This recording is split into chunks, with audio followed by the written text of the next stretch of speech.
오늘 우리에게 주시는 하나님의 말씀은 신약성경 마가복음 5장 25절에서 34절까지입니다. 마가복음 5장 25절에서 34절까지 하나님의 거룩한 말씀을 제가 다 봉독해 드리겠습니다. 12해를 혈루증으로 알아온 한 여자가 있어 많은 의사에게 많은 괴로움을 받았고 가진 것도 다 허비하였으되 아무 효험이 없고 도리어 더 중하여 졌던 차에 예수의 소문을 듣고 무리 가운데 끼어 뒤로 와서 그의 옷에 손을 대니 이는 내가 그의 옷에만 손을 대어도 구원을 받으리라 생각함일러라. 이에 그의 혈루근원이 곧 마름에 병이 나은 줄을 몸에 깨달으니라. 예수께서 그 능력이 자기에게서 나간 줄을 곧 스스로 아시고 무리 가운데서 돌이켜 말씀하시되 누가 내 옷에 손을 대었느냐 하시니 제자들이 여짜오되 무리가 에워싸 미는 것을 보시며 누가 내게 손을 대었느냐 물으시나이까 하되 예수께서 이 일을 행한 여자를 보려고 둘러보시니 여자가 자기에게 이루어진 일을 알고 두려워하여 떨며 와서 그 앞에 엎드려 모든 사실을 여쭈니 예수께서 이르시되 딸아 내 믿음이 너를 구원하였으니 평안히 가라 내 병에서 놓여 건강할지어다. 아멘. 올해 1년 코로나 상황에서 사실은 작년부터 참 힘들고 어려운 이 시기에 여러분 열심히 잘 사셨습니다. 나라적으로 경제, 정치, 외교 다 어렵고 또 특별히 환경 문제는 지금 보이지 않는 살인자처럼 우리 가까이 우리 삶의 생존을 위협하고 있습니다. 그러면서 그런 와중에도 우리 성도들 다 그리스도인으로서 아빠로, 엄마로, 자녀로, 학생으로, 직장인으로, 또 사업자로, 또 취업 준비하는 청년들로 참 어렵게 참 수고하며 잘 지내왔습니다. 한 해를 돌아보실 때 여러분 스스로 만족되지 않고 아쉬운 것도 있으실 거고 또 부끄럽거나 혹은 스스로 내가 왜 그랬을까 한심하게 여겨지는 부분도 있으시겠지만 하나님 아버지께서는 오늘 주일 예배를 드리는 저 여러분에게 절대 책망하거나 꾸짖지 않으시고 오히려 이 어려운 시기에 살아오느라 수고했다, 힘들었지 하면서 위로하시고 어깨를 토닥거려 주시는 줄 믿습니다. 괜찮다, 이 정도만 해도 너무 잘했다, 정말 수고했다, 이제 내년에는 더 건강하고 더 복이 되는 삶을 살게 될 것이다 약속해 주시는 줄 믿습니다. 제가 사실은 오늘 주일 예배를 준비하면서 기도하는데 주님이 주신 마음이 이거였습니다. 내 백성을 위로하라. 참 어려운 시기에 살아오고 있는데 위로하라고 주시는 말씀이 있습니다. 사실 성경에 예수님은 언제나 보면 우리가 볼 때 너무 무례한 상황, 이거 너무 심하다 하는 상황에도 주님은 따뜻하게 맞아주시는 경우가 대부분이었습니다. 예를 들면 현장에서 가늠하다 잡힌 여인을 끌고 왔을 때도 너희 중에 죄 없는 자가 먼저 돌로 치라 하시면서 그 여인을 용서하시고 정죄하지 않으셨습니다. 어린아이들 안수해달라고 막 데리고 올 때 제자들은 성을 내고 꾸짖었지만 예수님은 그러지 말라고 오히려 어린아이들과 같이 되어야 천국에 들어갈 수 있다라고 안수를 일일이 해주셨습니다. 중풍병에 걸린 사람 침상채로 갑자기 천정을 뜯어내고 달아내리니까 얼마나 먼지도 날리고 그 분위기가 어수선해졌지 않았겠습니까? 한참 이렇게 말씀 전하고 있는데 막 소란스러워졌다고 생각해 보십시오. 그때도 예수님은 일절 야단하지 않으시고 괜찮다고, 내 친구들의 믿음 때문에 너가 구원받았고 병 나았다고 선포해 주셨습니다.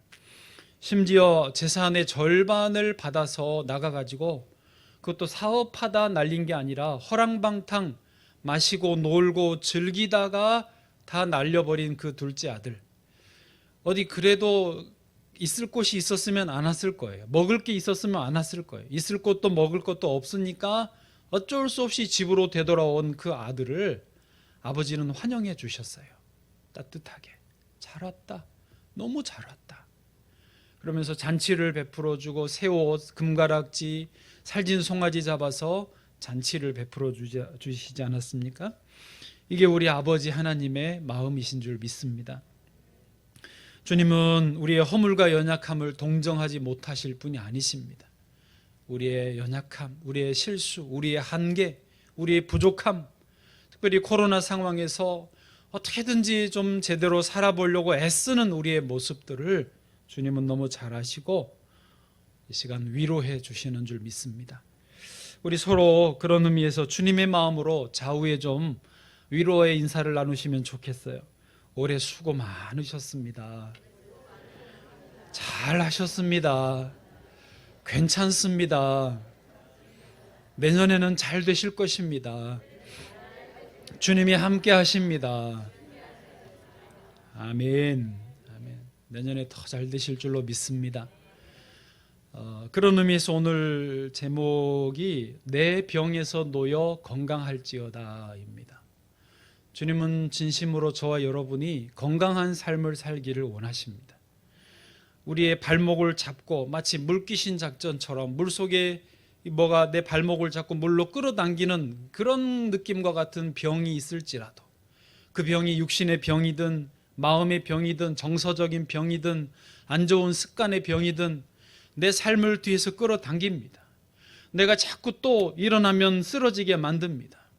무기력하게 만들고 앞으로 나아가지 못하게 포기하게 만드는 그런 내 안에 있는 병이 어떤 것이 있을지라도 주님은 내 병에서 놓여 건강할지어다 선포해 주시고 있습니다. 저 여러분 이 병에서 놓이시기를 축복하고 건강한 또 새해가 되시기를 축복합니다. 자, 이제 잠시 영상을 시청하시고 말씀을 이어가겠습니다.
스탠드업 커뮤니티 대표가 된 이민환 씨가 보신 대로 사고로 척추 골절 아마 그 마비가 와서 중증 장애로 본인이 휠체어를 타게 됐는데 주님의 은혜로 이제 생각이 완전히 새로워졌죠.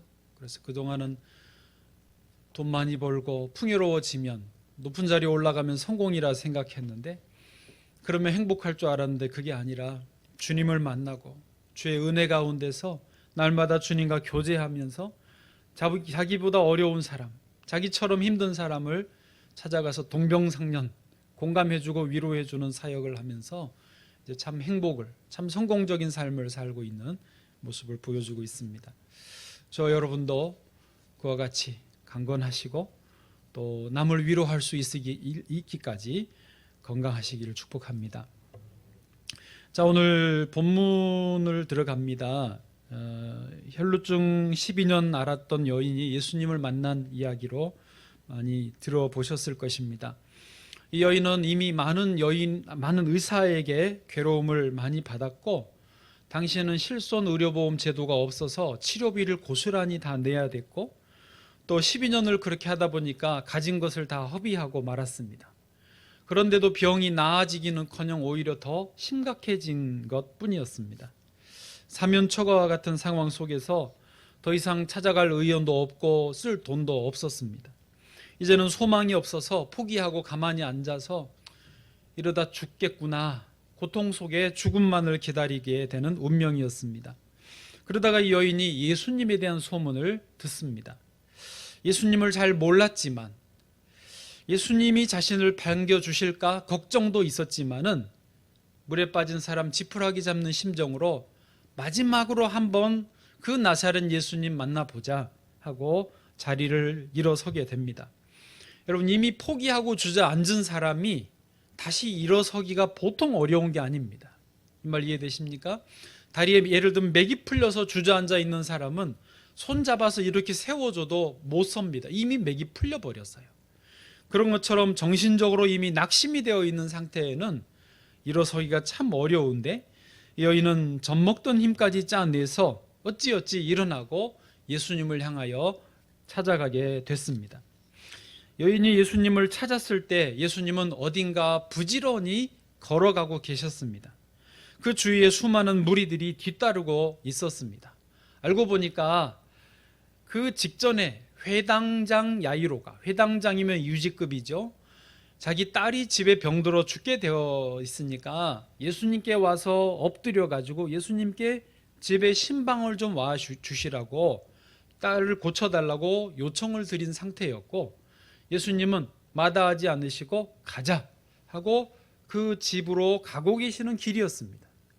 그러다 보니까 그 주변에 있던 사람들이 구경거리가 생겼잖아요. 궁금하잖아요. 예수님이 회당장의 딸을 살리실까 못 살리실까, 성공이냐 실패냐, 그것이 문제로다 하면서 궁금하니까 구경꾼이 되어서 전부 예수님 뒤따라 가게 된 것이죠. 그러다 보니 12 제자, 예수님, 주변의 무리들 밀거니 당기거니 밀치면서 한 무리를 지어서 이렇게 가고 있는 길이었던 것입니다. 그 모습을 본 여인은 속으로 오히려 잘 되었다라고 생각을 했습니다. 왜냐하면 자기는 회당장처럼 예수님 앞에 드러나게 요청을 할 존재가 아니라고, 자기는 너무 작고 볼품없고 병들어 있고 죽기 직전인데 자기가 앞에 나설 자신이 없었습니다. 사람들의 시선을 감당할 자신이 없었습니다. 차라리 그래 잘됐다, 아무도 눈치 못 채게 무리들 뒤에 비집고 들어가서 어떻게 예수님 옷에 손이라도 그냥 대면 어찌 되지 않을까, 그냥 모르게 조용히 손만 대보자, 그렇게 접근을 하게 된 것입니다. 오늘 본문 27절 28절입니다. 같이 읽어보시죠. 시작. 예수의 소문을 듣고 무리 가운데 끼어 뒤로 와서 그의 옷에 손을 대니, 28절, 이는 내가 그의 옷에만 손을 대어도 구원을 받으리라 생각함일러라. 아멘. 그런 정말 비밀리에 조용히 아무도 모르게 그 첩보 작전을 했는데 놀랍게도 여인에게 몸에 즉각적으로 큰 자기도 알 만큼의 변화가 일어났습니다. 혈루병의 근원이 말라버린 것입니다. 할렐루야. 본인이 알게 됐어요. 내가 나았구나, 깨끗하게 나았구나를 알게 된 것입니다. 이제 더 이상 아무도 모르게 하기 어렵게 됐습니다. 그렇습니다. 여러분, 무슨 병이든 무슨 문제든 근본 원인이 해결돼야 진짜 치료인 줄로 믿습니다. 예를 들면 병이 났다 그러면 피가 나든 염증이 생기든 고열이 나든 고통, 통증이 있든 할 텐데 그건 다 현상이고 그 이유를 알고 해결을 해야 병이 치료되는 것입니다. 우리의 삶의 문제도 역시 이런저런 현상들이 나타납니다. 그런데 그 현상들이 나타나는 원인을 해결해야 진짜 병에서 놓여지는 것이죠. 우리 예수님과 함께 있으면, 예수님을 만나면 병이 낫게 되는 줄로 믿습니다. 자, 오늘 본문에서요, 이 여인이 병에서 노임받는 과정 중에 드러나는 세 가지 중요한 요소가 보여집니다. 이 세 가지 중요한 요소를 한번 우리가 확인하면서 배우기를 원합니다. 첫 번째는 뭐냐면 간절함입니다. 따라해 보실까요? 간절함. 간절함. 간절하게 안 하셔도 돼요. 그래도 간절함이 있어야 될 줄로 믿습니다. 당시 예수님 주변으로 수많은 사람들이 몰려와 있었지 않았습니까? 회당장의 딸을 살리실까 못 살리실까 궁금하고 구경거리로 찾아와 있지 않았습니까? 심지어 예수님 옷에 여인이 손을 대었을 때 제자들도 너무 혼잡한 상황이라 눈치를 못 챌 정도로 거기가 복잡했습니다. 많은 인파들이 몰려가고 있었습니다. 그런데 그런 복잡하고 많은 바쁜 여정 속에서도 간절한 사람은요, 눈에 띄는 거예요. 간절한 사람은요, 그 복잡한 일상 속에서도 자기가 뭘 원하는지, 뭐가 해결돼야 되는지를 너무 잘 아는 거예요. 여러분, 오늘날 우리의 삶도 바쁘고 복잡합니다. 코로나로 인해서 일상이 멈추었다라고 우리가 다 말하고 있지만 일상이 멈추었다고 여러분 바쁘지 않으세요? 일상이 멈추었다고 삶이 복잡하지 않으세요? 제가 알기로는, 제가 전화 신방해보고 만나본 바로는 더 복잡하고 더 바쁘시더라고요.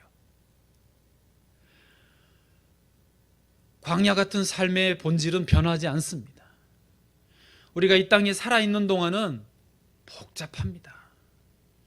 예수님 주변으로 밀치고 밀고 몰려가는 사람들처럼 나도 내 주변의 사람들도 다 복잡하고 바쁘게 살 수밖에 없는 게 이 땅의 삶의 본질이에요. 그런데 그 와중에도 간절한 사람이 있어요. 간절한 사람은요, 목표를 향해서, 예수님을 향해서 나아가게 되는 것이죠. 여러분, 간절함이 있으십니까? 간절함이 꼭 있으시기를 바랍니다. 제가 올 1월인가 헬리코박터균, 정기 건강검진에서 헬리코박터균이 있대요. 그래서 약을 먹어야 된대요. 저희 가족력이 좀 있어요, 위 쪽에. 그래서 헬리코박터균을 제균을 해야 된다고 약을 먹으라고 그래요. 그래서 좀 망설이다가 두 번째 이제 병원에 갔을 때 약을 그러면 먹을게요 그랬더니 의사 선생님이 약을 처방해 주는데 2주치를 처방을 하는 거예요, 헬리코박터균 약을. 근데 제가 들은 바로는 다른 사람들은 일주일씩 받던데 왜 저는 2주일을 먹나요? 그랬더니 간호사에게 끌려 나왔어요. 그런 질문은 선생님한테 하는 게 아니래요. 자기가 대답해 주겠대요. 그래가지고 그렇게 끌려서 나왔어요. 시간 넘으니까, 길어지니까. 그래서 왜 2주 먹었냐고 그랬더니 의사 선생님이 먹으라고 그랬으니까 먹어야 된대요. 그게 무슨 해명이야. 아니, 그렇다 또 제가 들어갈 수도, 괜히 병원에서 난동 피운다고 끌려갈까 봐 뭔가 이해가 안 되지만은 그 이제 약국에 처방전 들고 갔어요. 그랬더니 약사한테 또 물었죠. 다른 사람들은 일주일 먹는데 왜 저는 2주일인지 모르겠다고 그랬더니 약사분도 또 착하셔가지고 진짜 보통 일주일 먹는데 이상하네 그러더니 자기가 병원에 그 담당 간호사한테 전화를 하는 거예요. 이게 맞냐고 제가 이제 물어보니까. 그러더니 잠시 후에 끊어요. 그리고 뭐라 그러냐면 의사 선생님 먹으라고 그랬대요. 그래가지고 충분히 제가 이해가 안 된 상태에서 이 헬리코박터 약을 2주 먹는데 밥 먹고 꼬박꼬박 먹어야 돼요.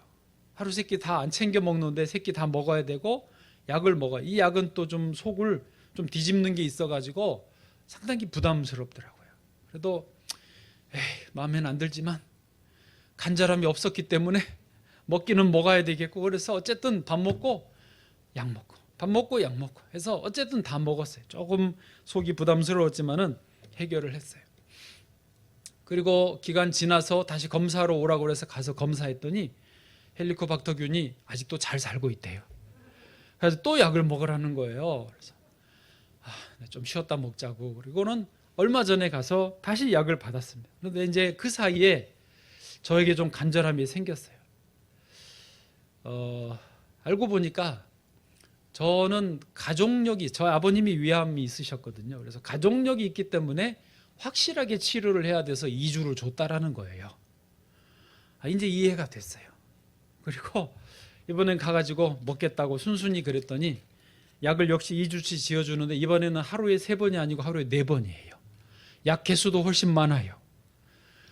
그렇지만 시간째서 전에는 밥 먹고 한 5분 안 돼도 먹어버렸어요. 왜냐면 속이 부대끼니까 일부러 약을 빨리 먹었는데 그러면 약발이 없다나 그래요. 그래서 시간제에서 30분 딱 지나면 먹고 철저하게 먹었어요.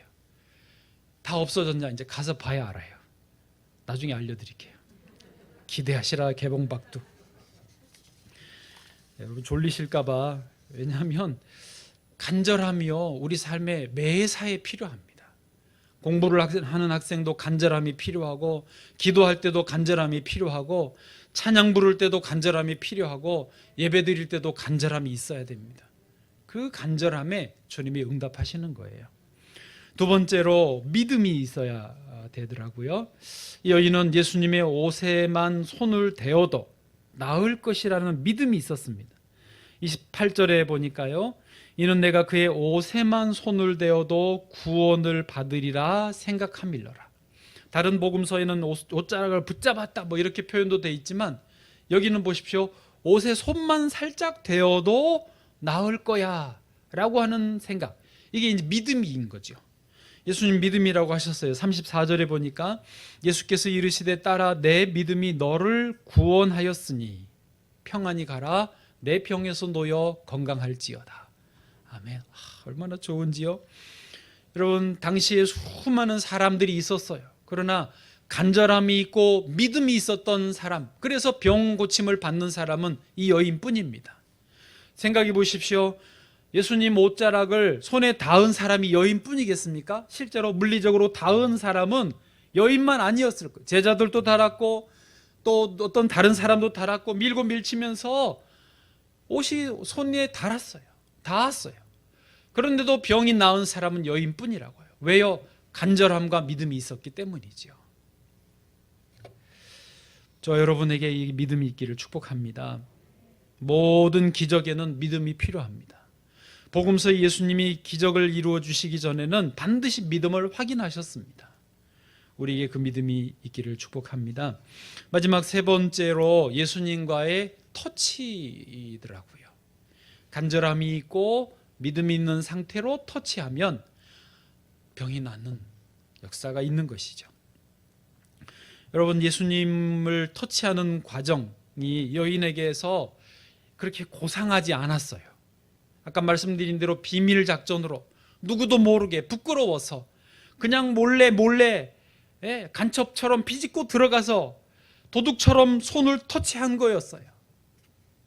그런데 그 터치의 대상이 예수님이었기 때문에, 간절함과 믿음이 동반되었기 때문에 문제가 해결되었던 것이죠. 지금은 우리가 예수님 옷자락에 손을 댈 수 없습니다. 직접으로는. 그러나 영적으로는 언제든지 얼마든지 예수님 터치할 수 있습니다. 하이파이브를 할 수 있어요. 그 과정이 누추해도 괜찮습니다. 이상하게 보여도 괜찮아요. 사람들이 뭐라고 생각하고 말해도 괜찮아요. 나는 어쨌든 간절함과 믿음이 있어서 예수님과 터치가 되면 병이 낫는 것이니까요. 조지 워싱턴이 미국 독립전쟁 과정 중에 사진 보여주시면 워털루 전쟁을 하기 위해 가면서 정확하게 저게 언젠지 알 수는 없지만 하여튼 전쟁을 앞두고 갑자기 말에서 내린 거예요. 전쟁에 이겨야 되니까. 그리고 하나님만이 도와주실 수 있으니까. 그런 간절함과 믿음으로 갑자기 추운 겨울에 말에서 내려서 저렇게 한쪽 무릎을 꿇고 기도하게 된 것입니다. 저 순간이 우리가 볼 때는 예수님을 터치하는 순간이지요. 여러분, 예수님 터치하는 과정이 대단히 요란할 필요 없다니까요. 무슨 절차를 다 갖출 필요 없어요. 꼭 예배당에서만 그럴 필요도 없어요. 목사가 있어야 될 필요도 아니에요. 언제든지 주여 사모하는 마음이 생기면 그 자리에서 엎드리시면 된다는 것이죠. 링컨 대통령은 또 남북 전쟁 기간 동안에 전장에 자주 나갔습니다. 야전에 세워진 텐트 안에서 수시로 기도했다라고 알려져 있습니다. 그래서 대통령이 머무는 텐트 바깥 기둥에 하얀 손수건이 매달려 있으면 대통령이 기도한다. 수시로 거기에 엎드려서 하나님이여 이 전쟁을 끝나게 해주십시오. 더 이상 젊은이들의 희생이 계속되지 않게 해주십시오. 흑인들이 건강한 인권으로 노예에서 해방되게 하여 주십시오. 간절히 기도했을 때 그때 주님과 터치가 이루어진 줄로 믿습니다. 윈스턴 처칠은 영국의 수상으로 있으면서 세계 2차 대전을 치루었습니다. 그런데 독일군이 워낙에 강력했기 때문에 이제 유럽, 영국은 섬이고 유럽으로 영국군이 연합군으로 진출했다가 오히려 독일군에 의해서 후퇴하고 있었어요. 후퇴하다가 프랑스 서부 해안 도시 덩케르크라고 하는 곳에 집결을 했는데 그리 다 몰린 거예요. 이곳에 배 타고 와야 되는데 당장 배를 못 보냈는데 독일군이 그 전에 탱크로 밀고 오고 바다에서는 잠수함 이름 잊어버렸어요. 하여튼 그 유명한 독일 잠수함이 그 도버 해협을 장악하고 있고 그리고 비행기들이 뜨고 있습니다. 이제 완전히 33만 명의 영국군 또 연합군 같이 있는 33만 명이 몰살당할 위기에 있었습니다. 그럴 때 처칠이 영국 국민 전체에게 내일 기도의 날을 하자. 기도의 날로 선포하고 전 국민이 기도하기 시작했습니다. 그분들이 교회에서도 기도했겠지만 설거지하면서 길 걸어가면서 또 학교 가면서 그 삶의 자리에서 기도했어요. 그 기도가 예수님과 터치가 된 것이고 놀라운 기적이 일어났습니다. 덩케르크 주변에 갑자기 기상이 악화됐어요. 그렇게 날씨가 좋았는데 진한 먹구름이 끼더니 폭풍우가 몰아치는 거예요. 그 때문에 독일군들도 막 진격을 하다 갑자기 좀 주춤한 거예요. 그 사이에 영국에서 군함이고 민간 어선이고 무슨 요트고 있는 대로 다 자원해서 보내가지고요 33만 명을 실어 날린 거예요. 그래서 잘 살았다는 이야기입니다. 그 영화 덩케르크라고 보셨어요? 그 영화가 그 내용입니다. 메가더 장군도 인천 상륙작전 때 기도했다라고 알려져 있습니다. 이승만 대통령은 우리나라 재헌국회 때 헌법을 이제 제정하는 첫 국회 때 기도로 시작했어요. 이윤영 의원 나와서 기도해 주시기 바랍니다 라고 순서에도 없었는데 기도를 요청했어요. 이윤영 의원은 목사님이었고 감리교 나와서 하나님 아버지께 간절히 기도했습니다. 그리고 국회를 시작을 한 것이죠. 그런 어떤 상황에서든지 주님을 찾고 주님과 터치가 이루어질 때 간절함과 믿음과 터치를 통해서 우리의 병에서 노임을 받는 은혜가 있는 줄로 믿습니다.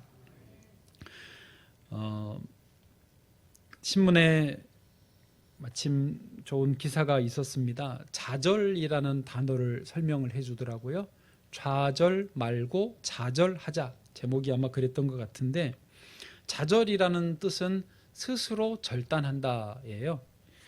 도마뱀 같은 동물이 위험한 순간을 만나면 큰 포식자를 만나면 도망가기 위해서 자기 꼬리 부분을 일부러 순간 절단을 하는 거예요. 자기가.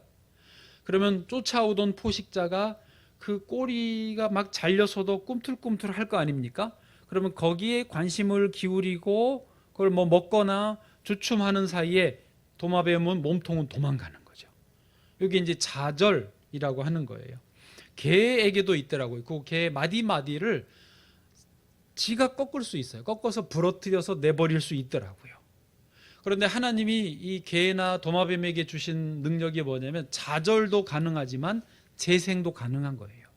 꼬리를 잘라도 다리 마디를 잘라내도 시간이 지나면 일정한 꼬리가 어느 정도는 나와요. 완벽하게는 아니어도 상당 부분이 재생되고 다리도 그렇다라는 것입니다. 그게 이제 생존 방법이고 또 건강한 그 삶을 유지할 수 있는 비결인데, 문제는 동물원 같은 좁은 사육장 안에 있는 도마뱀의 경우에 위험한 상황이 없으니까, 포식자가 없잖아요. 동물원에서 보호를 받으니까 먹이는 다 주지요. 그러니까 꼬리가 너무 길어져서 이게 늘어진대요. 그래서 벽에 기어다니고 천정에 기어다니다가 꼬리가 딱 붙어야 되는데 처져 있대요. 그래가지고 골반이 틀어지는 현상이 있대요. 도마뱀도 골반이 있어요. 암컷은 알이 낳다가 이게 틀어지면서 알 막힘 현상이 있대. 정식 병명이 알 막힘증이에요. 그런 증상이 있고, 수컷은 척추 뼈가 괴사하는 현상도 있답니다. 그래서 수의사가 얘들을 살리려면 강제로 꼬리를 칼로 잘라야 돼요. 원래는 자기가 스스로 자를 때는 잘라내면 출혈도 없고 재생이 저절로 되는데, 강제로 자르면 그 작용이 안 일어난다라는 거예요. 고통도 각오해야 되고 죽을 각오도 해야 된다라고 하는 것이죠. 여러분, 우리의 삶에서도 우리가 병에서 노임을 받아야 되긴 하는데, 그게 몸의 병도 있겠지만 마음의 병, 잘못된 습관의 병도 있는 것입니다. 이제 올해를 마무리를 하면서 우리 스스로 내가 끊어야 될 것은 끊어야 되는 것이죠. 좌절을 해야 되는 것이죠. 그러면 하나님이 거기를 출혈도 막아주시고 재생을 새해 허락해 주신다는 것입니다.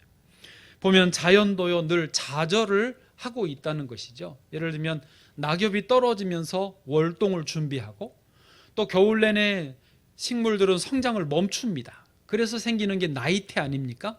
그게 1년짜리들이 우리나라에서는 특히요. 그렇게 낙엽을 떨어뜨리고 성장을 멈추고 움츠리고 있는 것이 겨울을 지내는 비결이고 봄을 준비하는 비결이 되는 것입니다. 그 덕에 자연은 쉬고 또 재생을 위한 준비를 하는 것입니다. 우리 몸도 이번에 제가 알았는데요, 머리카락도 피부의 이 각질도 다 좌절을 겪는 거예요. 일부러 내보내고 새로 나오는 거예요. 몸 안의 세포도 그렇더라고요. 이스라엘 와이즈만 과학연구소에 따르면은 매일 여러분 놀라지 마십시오. 세포 3,300억 개가 매일매일 좌절을 하는 거예요. 3,300개 가량이 매일 죽고 새로 생겨나는 거예요. 그러면서 잘못된 세포, 노화된 세포를 죽이고 새 세포들이 살아나면서 우리가 늘 이렇게 생명을 유지하는 거예요. 좌절이 그렇게 중요하더라고요. 올해를 마무리하기 전에 하나님 앞에서 우리에게 있는 병, 끊어내야 될 병을 끊을 수 있기를 축복합니다. 몸의 병에서 놓여 건강하시기를 바라고, 마음의 병에서 놓여 건강하시기를 바라고, 잘못된 습관에서 놓여 건강하시기를 주의 이름으로 축복합니다. 주님이 함께 하십니다.